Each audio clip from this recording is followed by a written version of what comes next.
April 1987, Kurt finally left Aberdeen to live with his first girlfriend, Tracy Miranda, in the lively college town of Olympia.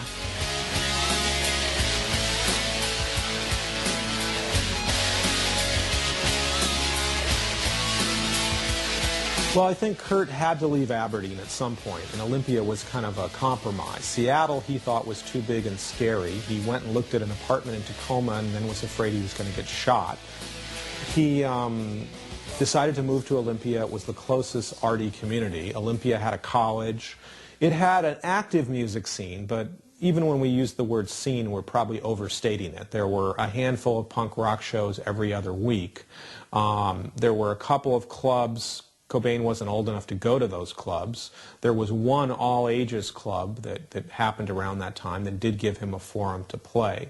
So there were things happening, and Olympia became his home. It was probably the place he loved more than any place else, certainly artistically. What was most important about Olympia is he got exposed to a number of intellectuals. There were a lot of people who were going to Evergreen, the college there, who were very bright, and they became Kurt's friends, or if not his friends, they became people he got exposed to, from Slim Moon to Calvin Johnson to Toby Vale to Kathleen Hanna.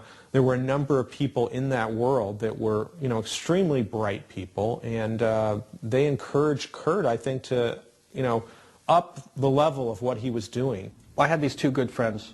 Well, actually, Dylan Carlson and I had these two good friends, Tam Ormond and Tracy Miranda, and I had known Tracy for quite a while because she was part of our group who went to a lot of Melvin shows. And Tam and Tracy were really the first people from Olympia who decided that Kurt was something special. And they started driving to Aberdeen whenever they had time off work, because both of them had decided that he was going to be their next boyfriend. And they were basically in cahoots, working as a pair, but one of them was going to get him. Some friends of mine and I got to Aberdeen and hang out with the Melvins, and got to, Buzz was still living with his parents, but we'd go to his house and hang out sometimes, or go to some parties.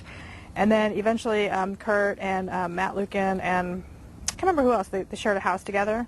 And then Matt moved out, and Kurt was just living there, ended up living there by himself, but Nirvana used to practice there and play there, and there would be parties there and whatnot. And then eventually he got kicked out, or was getting evicted because he wasn't paying the rent. At some point during that 6-month period, Kurt and I started dating, and dated for several months before he was getting evicted from his house. Then he decided to move to Olympia with me. I think part of the reason Kurt liked Olympia was that there's a lot of different styles meshing at the same time, a lot of music going on. It was certainly more low-key than Seattle as far as going to shows. People didn't, dress up as much or put on as much makeup or wear the so-called right clothes to go to shows.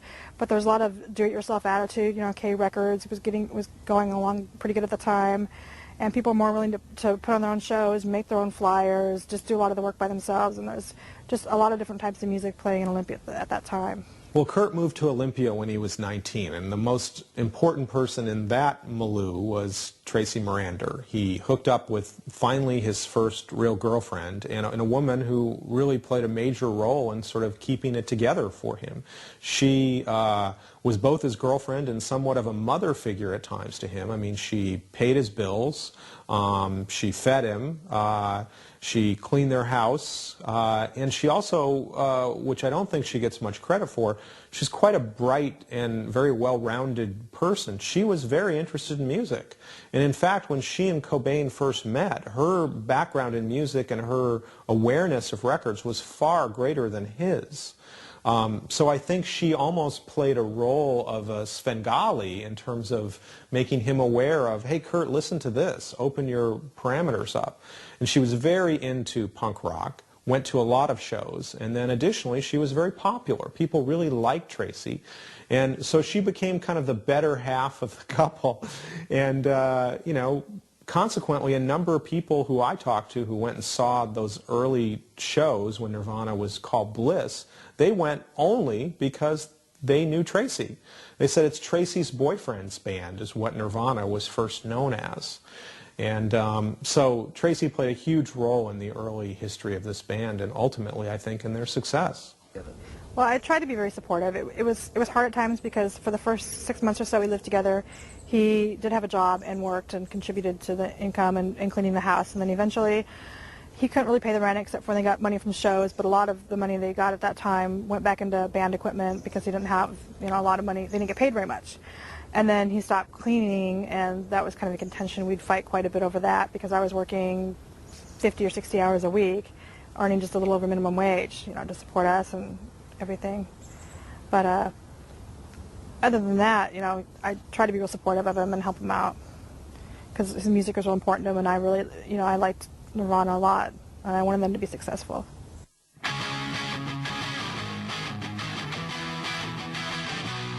Kurt's art began to blossom with Tracy's support. He would spend hours painting at their house in Olympia, and the band practiced with increasing frequency.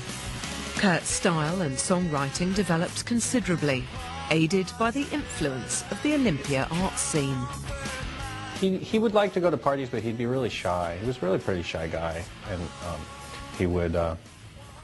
he'd occasionally be the wildest, weirdest guy at the party and do something totally bizarre. But most of the time, he'd actually just be in a corner somewhere, quietly watching everything and occasionally making a wry comment. But you never knew when he was going to suddenly just do something absolutely hilarious. And it was never drunken. Kurt was shy to a certain extent. Like he could, I think he had to push himself to go and actually introduce himself to people or act not shy, but he could pull it off really well. Like he could be shy and nervous but not show it when he was dealing with people. And I think he just had a hard time in general dealing with people that were more normal. Like he had a really hard time with rednecks. When he worked as a janitor for a while, he had to work with a couple of rednecks at night, and they'd make jokes about women or the minorities, and he just had a hard time not saying anything in response, but also not going along with it either. And I think that was hard for him in dealing with people sometimes. I guess the relationship was like anyone else's. It had its ups, its downs. You know, we fought sometimes, but we also got along really well together and had a lot of fun. He liked, because before he liked to cook around the house. He loved to hang out with the cats and the pet rats and the birds, and just not just to look at, but just to, you know, pet as well and feed. We never really went camping, but he did like to go out in the woods and nature and go for walks and be outside. You know, he liked the fact we had a little backyard he could hang out in. Well, one thing about Kurt is that he was definitely obsessed with music.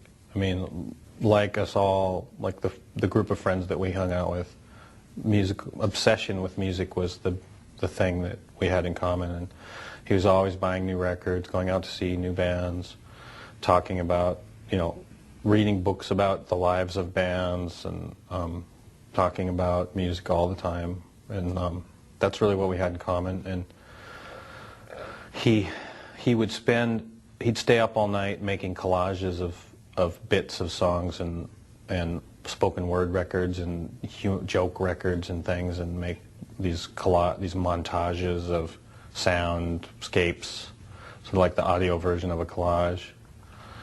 And, you know, record tons of songs on his 4-track, and he was just hungry for music. Kurt was very artistic, and when we lived together, he used to do quite a bit of art. We'd sometimes buy canvases together, or he'd buy a lot of paints. He liked to paint a lot, and he did the kind of the oil pastels, you know, drawings and whatnot.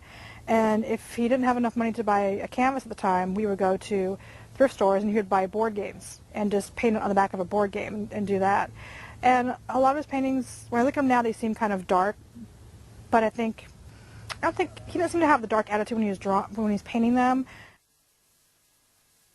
He practiced a lot. I mean, I've known the people that only practice when the bands get together to play, but he played guitar all the time at home, just kind of fiddling around with stuff. And I thought he was a really good guitar player, you know. And I think he was really good on stage and look at the audience and draw people's attention. But a lot of people didn't know too that he would throw up before almost every show. Like he'd swear he wasn't nervous, but then he would get sick. I can't really remember how often they played in the early days. I know at first it was, you know, they play a show, it might be a few weeks or a month before they played another one, but then eventually they got to do more and more opening, you know, acts. But he was always would get kind of frustrated because people in Seattle didn't really get to a show until 10:30 or 11, and a lot of the places expected you to play at like 9 o'clock, 9:30, and so he'd get frustrated that there's only 5, 10, 20 people in the audience. But as they played more and more often, and they practiced at Chris and Shelley's house in Tacoma, they got better and better, and they got a little bit more tighter. Of course, quite often 1 or 2 or 3 of them would be drunk when they played, but then they smash instruments sometimes, and that always, like, the crowd like that. Everyone enjoyed it. It's a good time. It was also about the time that Nirvana played at Chaos. That's the little college radio there at Evergreen State College in Olympia. That show was important because a lot of bootlegs were made. It was virtually the first recorded Nirvana ever made. In the hope of securing a gig for the band, Tracy handed a tape of the Chaos show to Jim May, manager of the Tacoma Community World Theatre. I saw Kurt play a show at the Tacoma World Theatre when they were called Bliss, and he was wearing these, like, I think they're like this almost sparkle purple, like 70s, like flare velvet crushed pants or something. They were pretty outlandish, and Dave, I think, was still drumming for him at the time, and it was pretty loud. It was a pretty good show, actually. The thing that I remembered the most, or that I noticed the most, was actually that all of his guitar solos really involved squatting on the floor and turning his digital delay back and forth, so it'd just be a lot of noise, and then he'd go back to playing the song. But he was I think it was some sort of punk statement, I'm not going to play any guitar solos. So the songs were structured like there was a verse, there was a chorus, there's a verse, there's a chorus, there's a bridge where you would have the guitar solo, but the bridge always just had him playing with his effects boxes, and then back to the verse and the chorus. What attracted people to Nirvana at first was his performance skill. I mean, he was mesmerizing on stage. That really was what drew people in, not his technical prowess in any regard. And then secondly, his songs. He started to write songs that were powerful. That really was the key, and I think what made Kurt, what I would call a genius in music, was his ability to write songs.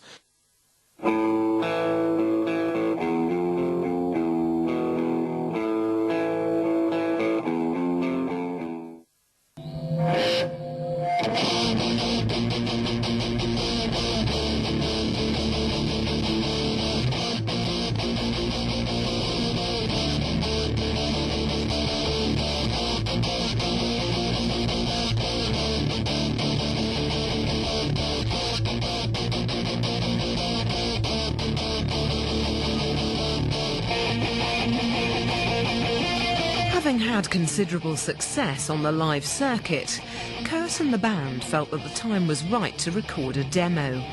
On the 23rd of January 1988, Nirvana recorded a session with up-and-coming producer Jack Endino at Reciprocal Studios in Seattle. Faced with the absence of a drummer, the band asked Dale Crover of the Melvins to fill in. In early January of 1988, I just got a phone call from a guy named Kurt from Aberdeen who said he was a friend of the Melvins and he wanted to come up and record, and he would have Dale from the Melvins playing drums with him. And since I held Dale's drumming in very high regard, I said, well, that sounds like fun. Let's do that. How about next Saturday or whatever we ended up doing. So yeah, I said, yeah, come on up, let's do it. How much money do you want to spend? How much time do you want to book? And he said, well, we've only got a few $100s. We just have time for one afternoon, and we're just going to record some songs and just mix them right on the spot as fast as we can. And you make a tape, get some shows with it or whatever. And he said, well, we don't really have a name yet. We're still looking for a permanent drummer. I said, well, whatever, come on up. So, and that led to the first Nirvana studio session, which was January 23rd of 1988. I'm not really sure how it came about. I'm not sure if Kurt paid for those or who, but they had some recording time set up. They went up. Jack was the guy. We knew Jack because he was in Skin Yard. We'd see him periodically, pretty low-key guy. All those guys, they worked at a place called Reciprocal. I thought they were really good. It really appealed to me. I thought, you know, Dale's an amazing drummer, of course, and so that was a real pleasure for me to record him and watch him playing, because drummers in this town always idolized him and said, oh my God, this guy he's just a very creative, skilled drummer, very interesting guy to watch, always interesting to see what he plays. And he worked very well with them. But entirely aside from Dale as a drummer, it seemed like, you know, Chris and Kurt had this sort of chemistry going where they just complemented each other very well. It just seemed like a very strong, if young, band. And something about Kurt's voice really appealed to me. I thought he had a very good rock scream. He had a just tremendous voice. He was a great singer. And that's not something somebody learns, or that he was born with it. I mean, you hear that voice singing these songs, and the combination of the emotional tone of his voice and the words he was singing, it just adds up to something that just always draws me in. They were pretty professional about it in the sense that they were able to record 10 songs and finish them in less than 5 hours. I think I billed 5 hours of studio time. They were probably there about 6 or 6.5 hours. You know, we allow for setup. So, I mean, they were pretty well rehearsed, and, you know, they didn't screw around, in other words. You know, they knew they only had, you know, $150 or something to record with, and they didn't waste any time.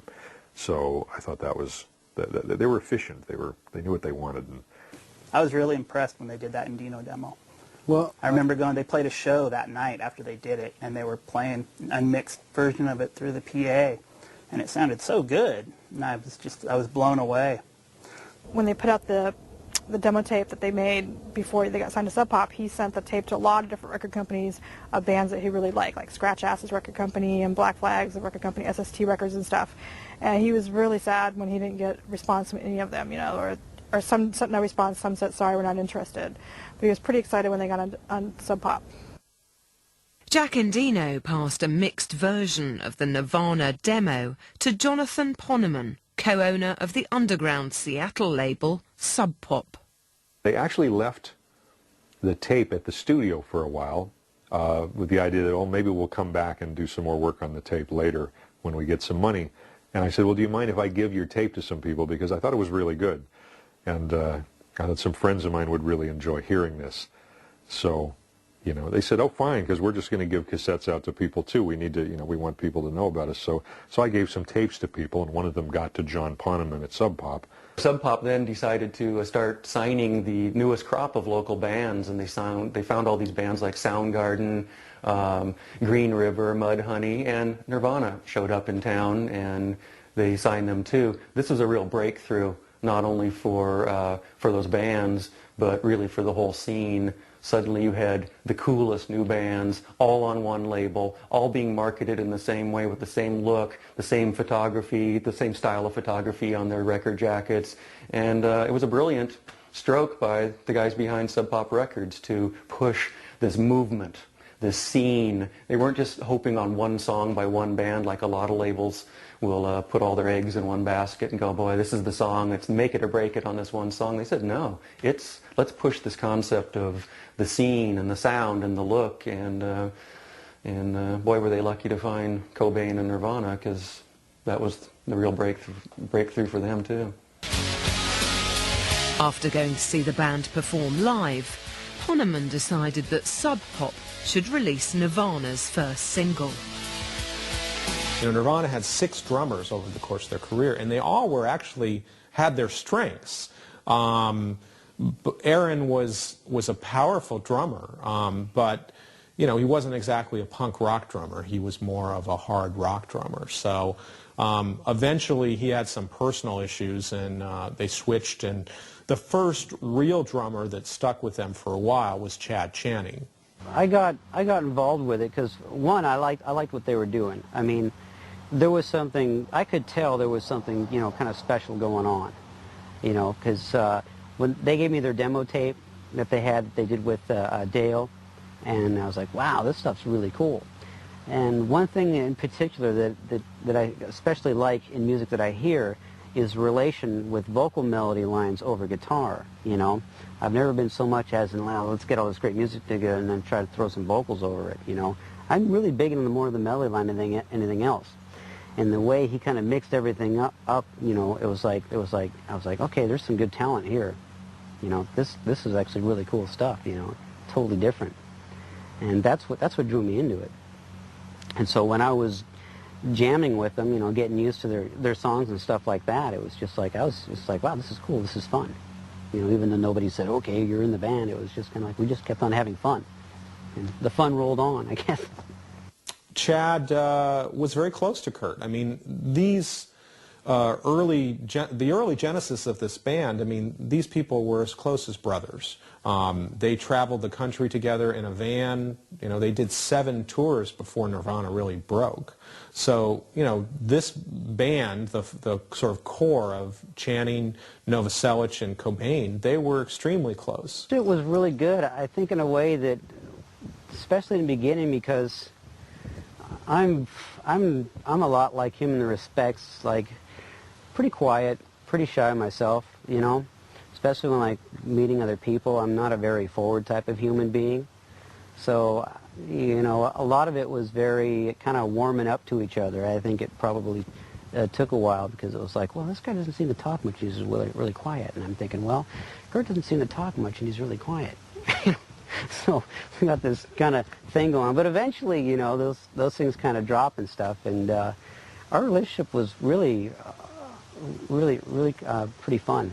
I always thought, you know, because we never got in each other's skins because we were always too quiet. With Channing attached, Nirvana arranged to go back into the studio with Jack Endino. It was decided that Love Buzz, the band's most commercial song, should become the A-side of the single. John Poneman at Sub Pop decided that he wanted to do a 7-inch with the band. And by then they had Chad Channing as a drummer. So the next recording session I had with him was in June of 1988 when we did the Love Buzz 7-inch and a couple of other songs, which later ended up on the Bleach album. First show we had, Sub Pop had put the show on for us.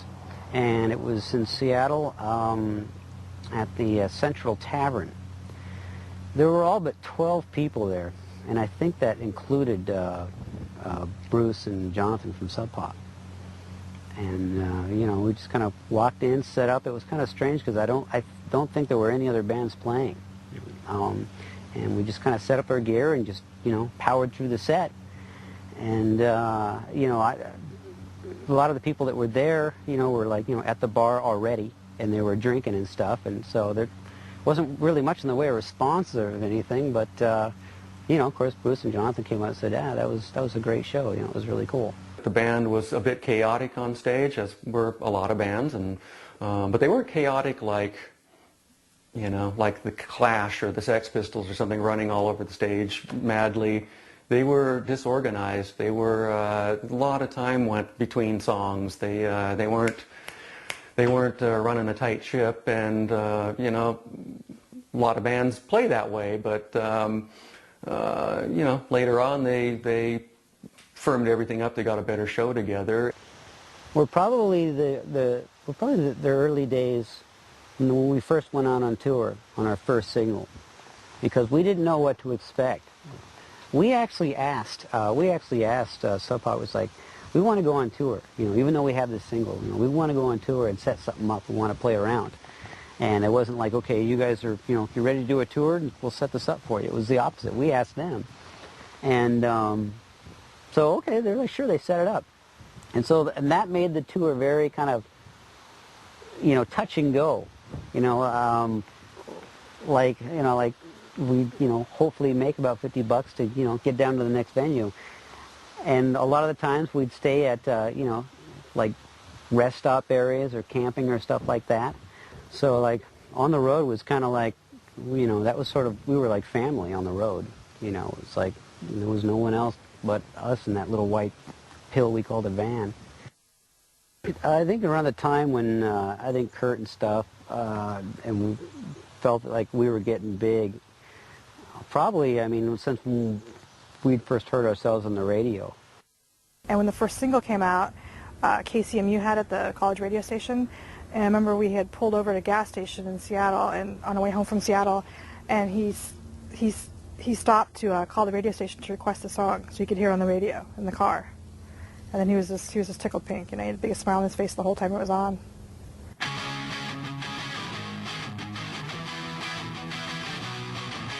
Love Buzz was a huge underground success, and Sub Pop quickly sold their initial run of 1,000 copies. Kurt desperately wanted to record an album, but Poneman felt that the next step for the band should be an EP.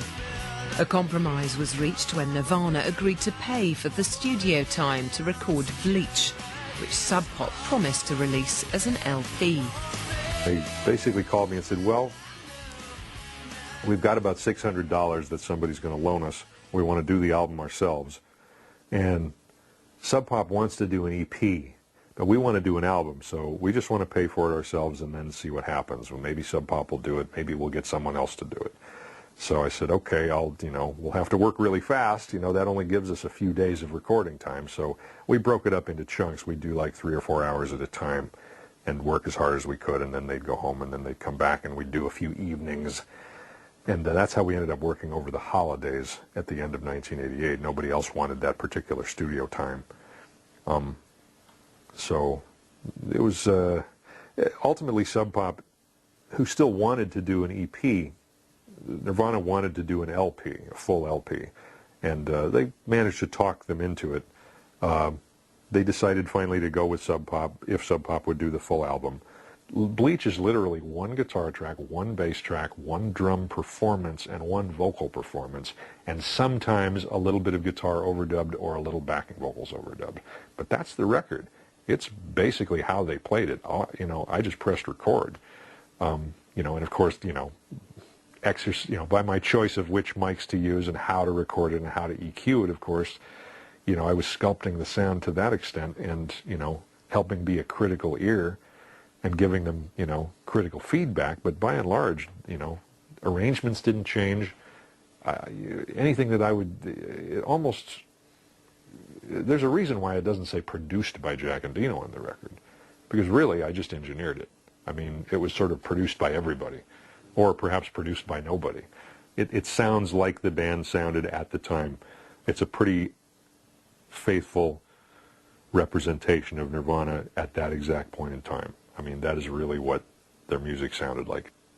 Most of the new songs they had written with Chad Channing on the drums had a different feel than the songs they'd been doing with Dale.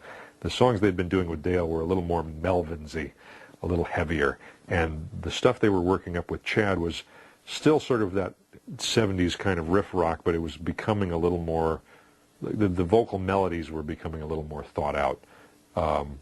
And that was the one thing that struck me about them, was his particular ear for melody. He would have these strange guitar riffs, but then he would have a vocal melody that was completely different. For instance, About a Girl, which was sort of the odd tune on Bleach. Because most of Bleach is what I would call riff rock.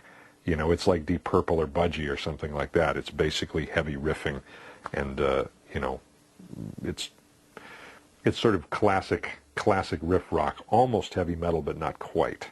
And About a Girl was kind of the odd song because it's sort of the melodic pop tune, if you will, and it sort of stuck out. And Kurt said, I don't know if people will be ready for this song, but I really want to do one pop song on this record. So, and I said, hey, I'm just the engineer here, I'll make it sound good. You go ahead.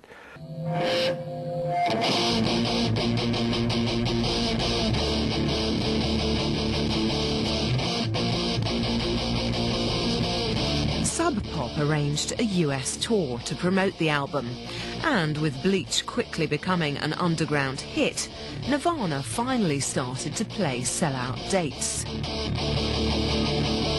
The second time we went on the road in the States, and Bleach was out, I mean, we noticed a significant difference in the people that showed up at the venues and stuff. I mean, just everywhere we were playing, was being packed. And we were thinking, wow, this is really cool. And of course, there was a big difference too in the money we were making. I mean, the first time we went out, we'd be we'd be, you know, praying to make at least $50 so we can put gas in the tank and, you know, maybe a sandwich or two from a 7-Eleven to get us to the next venue. But second time around during the bleach, you know, I mean, we realized things were changing. You know, we had much better guarantees. We weren't worrying about gas or, you know, having to buy sandwiches at the 7-Eleven. You know, none of that was a problem. And we also had, you know, we were doing radio interviews from time to time. We played this show called Lane Fest at the Moore Theater in Seattle, down 2nd Virginia, and we packed the place. And it was I can't remember the bill. There was a lot of this Mudhoney and us, Tad. I can't remember the rest of the bands, but it was the first time I actually played, you know, the Moore Theater, a big place that seated more than just, you know, max capacity of 250 people. You know, it was big. In late 1989, Nirvana began their first European tour, an attempt to capitalise on the success of Bleach in the UK. The tour followed a frenetic schedule of 37 shows in 42 days, and Kurt's behaviour became increasingly erratic as the strain of growing success began to show. Kurt would often sink into depressed moods during the tour and started to talk about moving back into his mother's house in Aberdeen. At least in my mind, when growing up, I always pictured, wow, you know, that's when bands really get big, like when Europe asks you to come over and play for them. And it's like, wow, that's a cool thing. And but we really enjoyed that whole deal, and I think with those shows, we knew that you know, things were really starting to happen for Nirvana.